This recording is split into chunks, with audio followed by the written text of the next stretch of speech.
was less than 2 hours in the country and I was already experiencing. You guys, did I mention that this was literally 10:30 p.m. 10:30 p.m. So that means it was late. Hello, people of the Lord. What's up? I can show you what love's supposed to feel like. Hi guys, welcome back to my channel. Hi, my name is Nancy. I'm sure you can already tell you clicked on this video. My name is Nancy, and if this is your first time stopping by this channel, I hope you like it. Give it a minute or two, then like the video and subscribe. Just a minute or two. So today I'll be talking about my first night in Ethiopia.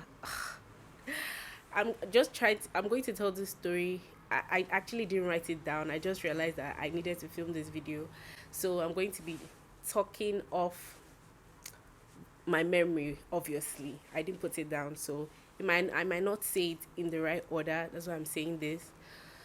Yeah, just to put that. So I left Nigeria. I was going to Ethiopia obviously for the first time, and so I obviously didn't know my way around. So I got there. I was thinking and hoping that my sim would be able to walk there. I just had my fingers crossed. I had this notion because, okay, I lived in the Gambia before, so I could use my sim, my Nigerian sim, in the Gambia. So I was just hoping that I'd be able to roam as well in Ethiopia. So as soon as I got there, someone was supposed to come and pick me at the airport. That's fine. Let's keep that aside. She was aware, so she was already at the airport. She already knew the time that I was meant to arrive, which I eventually did. So I finally got to Ethiopia. By the way, Bola International Airport, so beautiful. You guys, that airport, like, it made my airport look like poo poo. I don't want to say shit. It made my airport look like poo. Bola Airport is so it's so beautiful. Even the country is beautiful. Let's leave that aside. So I got to Addis Ababa. Here I was trying to sort out my look for my my luggage. Obviously went to baggage claim. You guys, I was literally about to leave the airport. I didn't know where to go and claim my baggage. I was trying to ask, oh hi, I came on so flight, please, I'm trying to look for where I can pick up my, because I didn't understand what was the don't blame me, you guys. I have sense, but I don't know why I behaved like I didn't have sense in that moment. So tell me, I took my luggage, and then I was eventually scanned out. And you guys, I was so worried that being there, because I took food stuff, because why won't I take food stuff? So I was very worried, because this is still based off my experience in the Gambia. Every time I take food stuff, I would always get harassed. I would always get put to the corner. I would always be like, oh, you. And again, it doesn't help the fact that I'm Nigerian. So I think they just feel like, oh, you have money. So I don't have money. Look at me. Do I have money? No, please. So I was just very afraid that they were going to put me to the side, and they're going to tell me, oh, I had to pay for stuff. Like, my heart was actually racing. Like, when I was about to leave, they scanned my bags and I just left. I was just like, Addis Ababa, wow, really?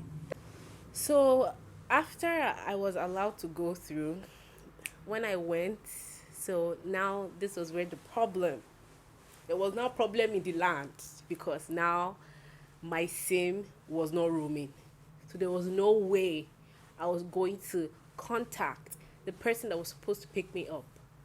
And fam, thank God for wisdom, knowledge, and understanding. Like me, I can cuckoo just, hey, hi, excuse me.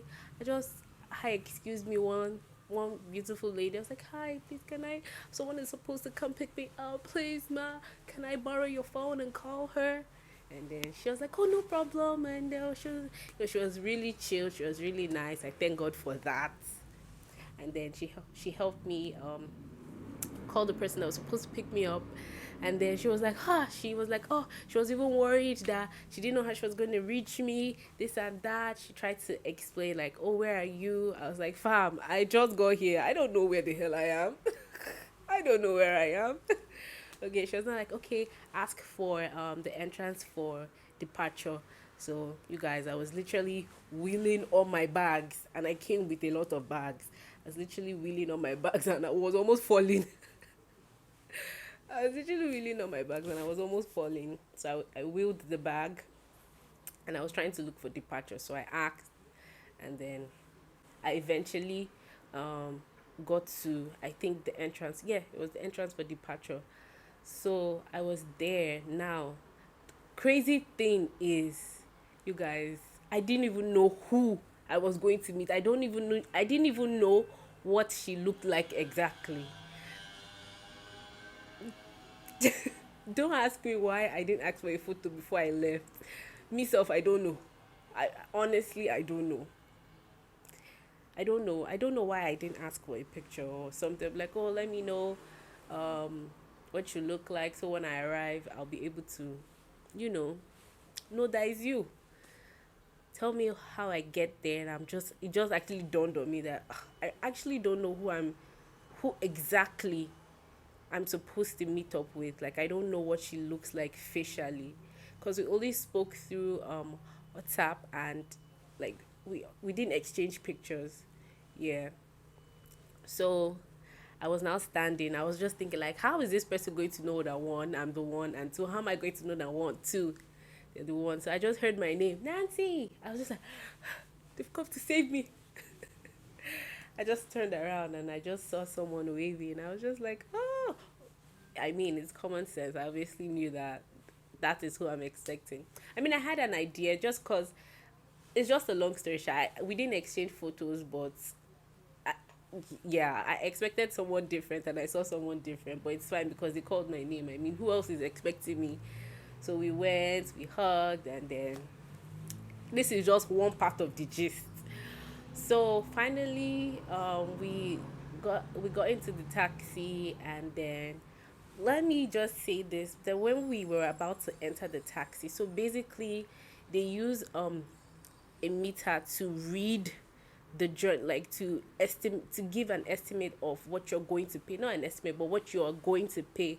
They use a meter to, I don't know how to explain what I'm trying to say, but I think you understand. It's not like how with, let me say, boat has a fixed price. Like, if you're going from, let's say, Aja to Lekki, is 2001 to 3K. So you know, you have an expected range that you're going to pay. It's not like that there. I think there is, or not there is, but like, if you just pick up a random taxi, then you can ask them if they have a meter, and however, wherever the journey ends, whatever the meter says, that is what you're going to end up paying. So it's not really like Bolt or Uber or, yeah. So you get the gist. So after we got to the taxi now, so they speak to the taxi driver. They ask him, does he have a meter? And he goes, yes, yes, yes, he does. I This was where the guy messed up. I think he thought all of us were first time comers to Ethiopia. So he tried to bow us basically. So got in the car, I was talking to another of my friend on the phone, like, oh yeah, yeah, yeah, I arrived. So we're going. And then we stopped to get dinner because I hadn't eaten, and so they stopped to get me dinner, and then we went to get burgers. And so I came out with the girl that came to pick me, and there was one other person. You see him in my vlog. There was one other person that was also in the car. He came with the girl, so there were two of them plus me and the driver. So we go into the restaurant, get the burger, and then while this is happening, the meter is still reading. So our trip is still on, basically. So we get the burgers, and then we get back into the taxi, and then we're going. I don't know what happened. It happened like this. I don't know. I think the guy that came with us now, that was with us now asked him, oh, where's your, I don't know what triggered him, and he was like, where's the meter, this and that. And he was like, there's no meter. Eh?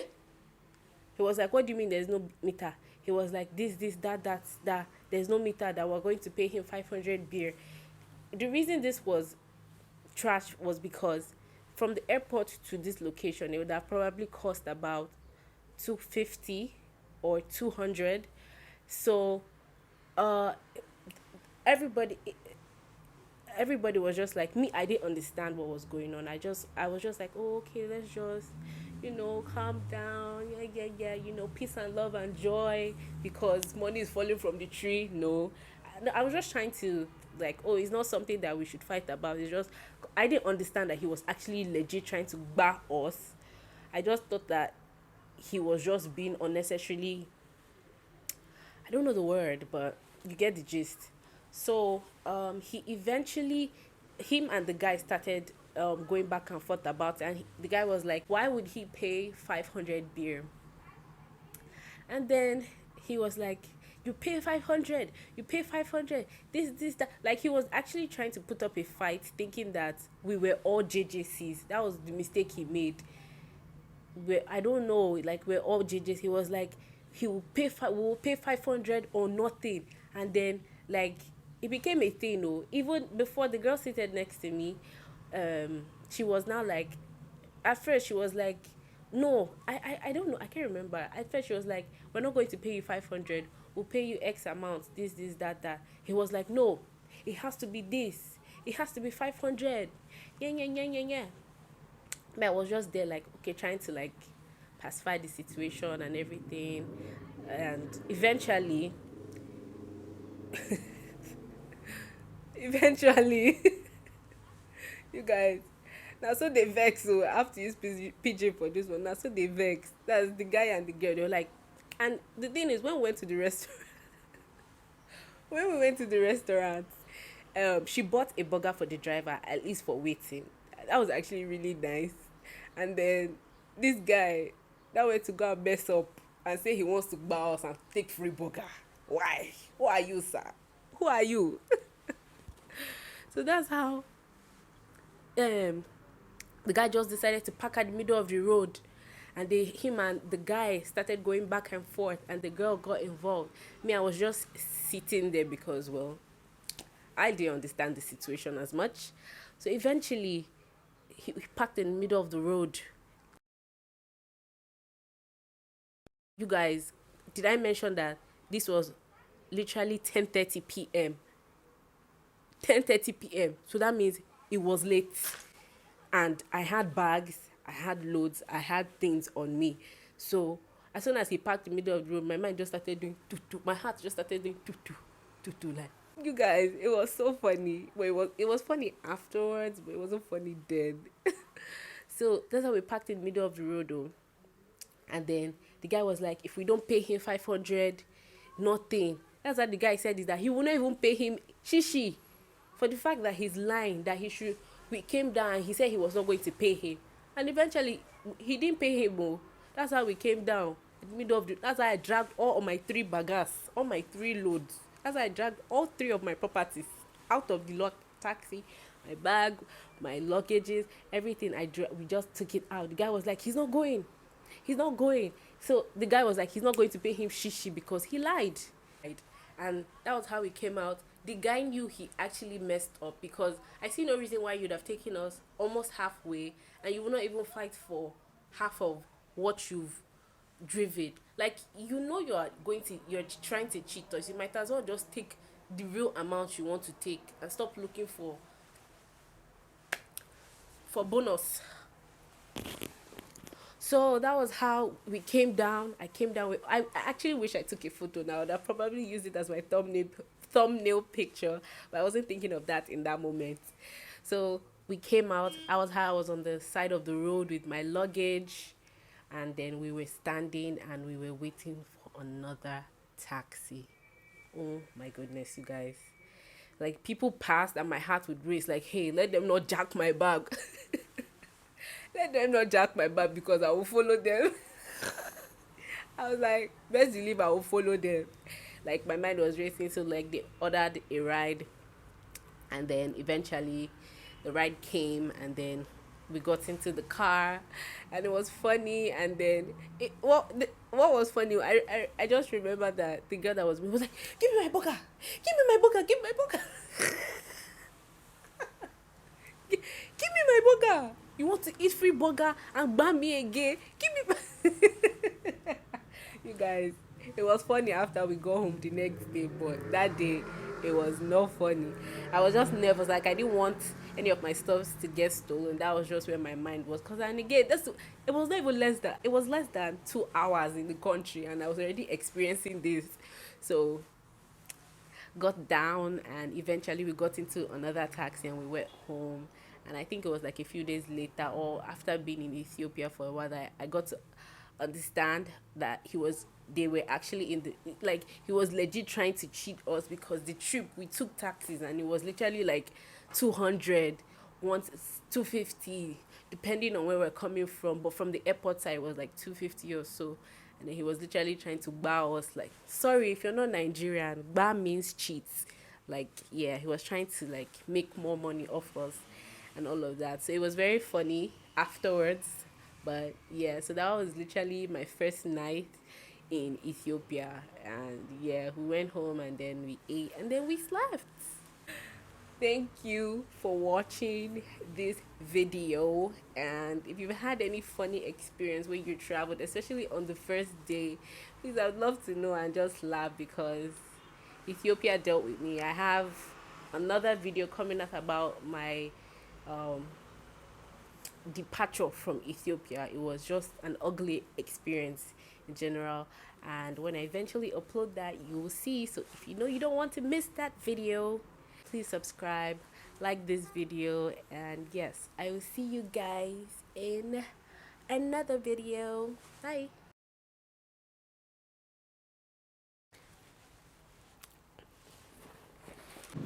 Come on, stop that.